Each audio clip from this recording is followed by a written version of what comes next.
In this video, I'm going to be ranking the top 10 best obtainable point guards right now in NBA 2K25 Myteam, because I want to get you guys this list of not just the top 10 best cards in this game, like the top 10 best point guards or shooting guards, because obviously, yes, I know some people want to see those lists, but I know a lot of you guys can't afford the Nikola Jokic's or the LeBrons, right? Or these expensive Ben Simmons cards, the best point guards in this game, LaMelo, Jimmy Butler. Those cards are all, yeah, top 5, Shea, Jordan. These cards are the top 10 point guards in the game, but they are also extremely expensive and unobtainable for 99.9% of the player base. I want to get you guys a top 10 point guard list, but of only using cards that are actually obtainable. So the most expensive card on this list might be 250 to 300k, but a lot of these cards won't be much more than 100,000 MT.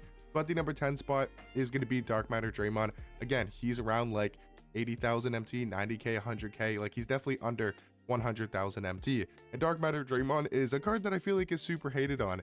Yes, his jump shot isn't great. I'll give you guys that. Like, whoever doesn't like Draymond, yeah, his jump shot isn't good whatsoever, but it's not like it's some unusable, awful jump shot. His SIGs are actually good, and his defense is top tier, like 97 block, 98 steal, 98 perimeter, 98 interior defense, only missing box OPs and pogo stick when it comes to the defensive badges on Hall of Fame. And this card, I just feel like is extremely good at everything else besides his jump shot. So I do think Draymond, for a top 10 obtainable point guard list, I do have him at number 10. Number 9 is going to be Pink Diamond Dyson Daniels. I think he's just a better card than Draymond because of his jump shot being slightly better. 6'7" point guard, so also a little bit taller with a 6'11" wingspan. And it's not like his defense is much worse than Draymond's. He's got 99 steal, 97 perimeter. I would argue on the perimeter, he might be a better defender than Draymond, but Draymond definitely is a better interior defender. But again, I think the big difference is Dyson Daniels' jump shot, for me personally, being a lot more usable and a lot better. And I would also argue that his SIGs across the board are also better. And when it comes to the fades, Draymond has normal, so does Dyson Daniels, so the fades are the exact same. But I do think Dyson Daniels is a lot more affordable, and he's a card that is way better value compared to Draymond. I mean, he goes for what, 15k compared to the 80,000, 85k that Draymond goes for. So if you're going to pick between these two point guards, I would probably recommend Dyson Daniels, especially because of his price. Now, number 8 is going to be Galaxy Opal Evan Turner. I cannot believe that this card is only like 6,000, 8,000 MT. It is insane how good he is as a budget point guard. And I think for, these best obtainable point guards in the game, he's one of the best in my team. 6'6" at point guard, 6'8" wingspan. But the best thing about this card is 100% that jump shot. The Allen Iverson base, Rudy Gay upper on very quick timing. It is such a great jump shot. And I've been, kind of talking to you guys about what it reminds me of. And it really reminds me of, if you haven't used the jump shot, it reminds me of that 2K20 T-Mac / DeMar DeRozan base or jump shot, I should say.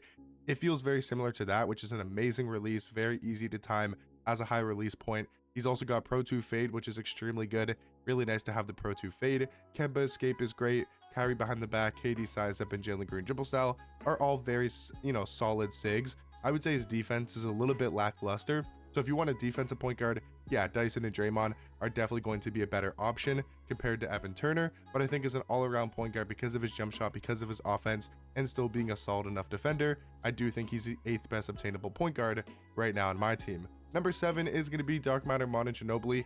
I think we take a huge jump from number 8 to number 7.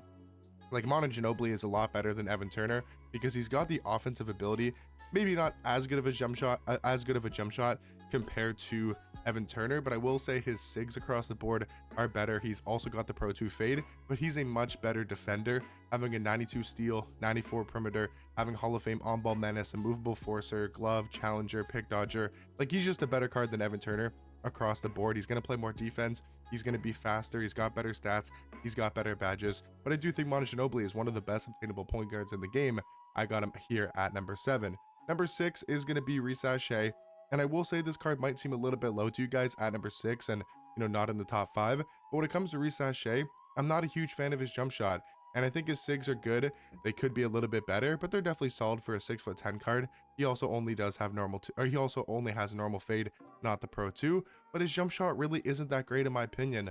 I almost like Draymond Green's jump shot more than I like Risa Shea's. That's just a preference thing to me. But again, he is 6'10" at point guard, so I understand the hype around this card, and I can understand why you guys or people would think that he could be in the top 5 when it comes to obtainable point guards. But in my opinion, at number 5, I would take Dark Matter Walt Frazier over Risa Shea. And I understand 6'4" compared to 6'10" is a huge difference. Like, that obviously is going to matter a lot in game, but on the perimeter, Walt Frazier is a better defender. 99 steal, 98 perimeter. It seems like he gets every single pluck animation. He gets so many steals. He's also got 99 agility, 97 speed, 97 speed with ball. I will say defensively on the perimeter, give me Walt Frazier over Reece Sachet. But yes, on the interior, being able to guard, taller wings and power forwards and centers, yeah, Reece Sachet being 6'10" is going to be helpful for sure as an all-around defender. But I will say Walt Frazier has a much better jump shot, like without a question, without a doubt, a much better jump shot, like night and day compared to Reece Sachet's jump shot.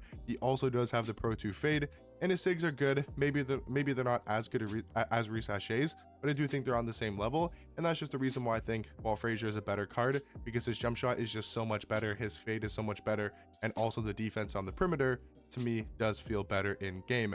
Number 4 though is going to be Dark Matter Luka. Again, he's one of the cards that are, I would say to the top end of an obtainable point guard. He's a little bit expensive. He's like 250 to 300k depending on the market. If you want this card, you're gonna have to pay a pretty penny, because he is a good card. A pricey penny. Pricey penny.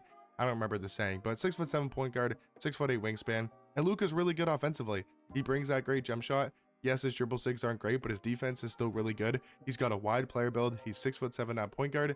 To me, he feels like the combination of Walt Frazier and Reece Sachet, where he's got the size but also the perimeter defense to be able to guard the guards on the perimeter, and he's also got a good enough jump shot just like Walt Frazier compared to Reece Sachet. So for me personally, I think Luka is kind of a combination between Walt Frazier as a really good perimeter defender with an amazing jump shot, but then also has Reece Sachet's size and ability to play really good defense on the interior, because Luka with his player model, he gets a lot of paint stops down low, and he's an underrated defender in this game for sure, and his jump shot is really, really good with the Kyrie Irving base and the Luka upper on very quick timing, but his fade is really bad, and that is a huge flaw with this card. But I do think he's the 4th best obtainable point guard currently in my team. Number 3, I do got Dark Matter Stephon Castle. I think it's just like across the board, looking at Stephon Castle compared to Luka, he's just a better point guard across the board. 6'7" at point guard, 6'9" wingspan.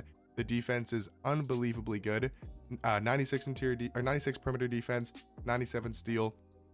I mean, this card's got a great jump shot, Pro 2 fade. He's got great dribble SIGs besides the Fox dribble style and the Tatum behind the back. Really like the Kemba escape. I like the Trey size up, and I think it's like all around great point guard and affordable. He's only like 150k.